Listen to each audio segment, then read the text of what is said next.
inirekomenda ni Health Secretary Ted Herbosa na ipagbawal ang paglangoy sa baha, lalo pat tumataas na mga kaso ng leptospirosis ngayong tag-ulan.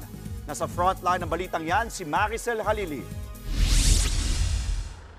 Kasagsagan nga ng bagyong Karina at habagat nitong Hulyo nang malubog sa mabaho at maduming baha ang malaking bahagi ng Metro Manila.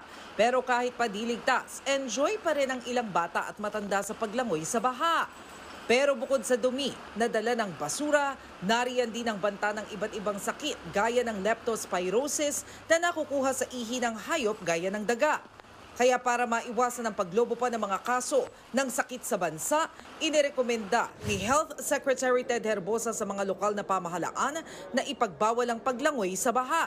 Pwede raw magpasa ng ordinansa ang bawat lungsod para maiwasan ang sakit, lalo na sa mga bata. Na epidemic threshold sa many of the places na nagkaroon ng baha noong Habagat at Karina. So ito yung mga Quezon City, sa Manila, nandun din yung mga sa Region 3, tsaka 4A. No? Itong lepto kasi, matagal na nating problem na hindi na-address. Actually, sa totoo lang, the failure has been in the past. Feeling ko, dapat yung lepto na educate lahat ng tao. Pag nakinig ka kasi sa mga floods sa ibang bansa, sinasabi nila, wag lulusong sa baha sapagkat madumi ang tubig baha.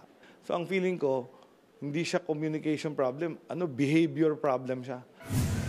Makikipag-usap din daw si Herbosa kay DepEd Secretary Sonny Angara para turuan ng mga bata tungkol sa mga makukuhang sakit sa paglusong sa baha.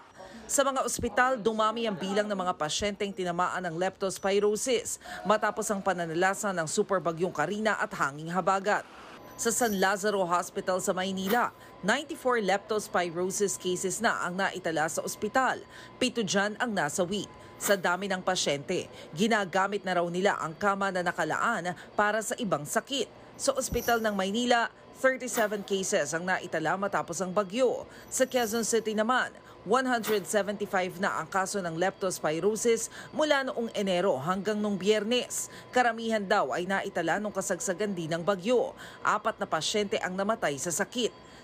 Pagtitiyak ng DOH, kaya pa ng mga ospital sa Metro Manila ang pagtaas ng leptospirosis cases. Sapat din ang supply pangontra sa sakit. Noong July 24, nung pasimula pa lang si Karina, nagpakawala na ng 1 million capsules ang Department of Health sa utos rin ni Pangulong Marcos Jr. And then this time, kahit meron pang existing supply, meron na rin another 500,000 capsules na awaiting release and approval nilang yon. So naka-standby yan at hindi tayo nauubusan. Nagbabalita mula sa Frontline, Maricel Halili, News 5.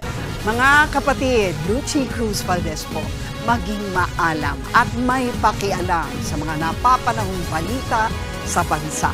Tumutok at mag-subscribe sa News 5 social media pages.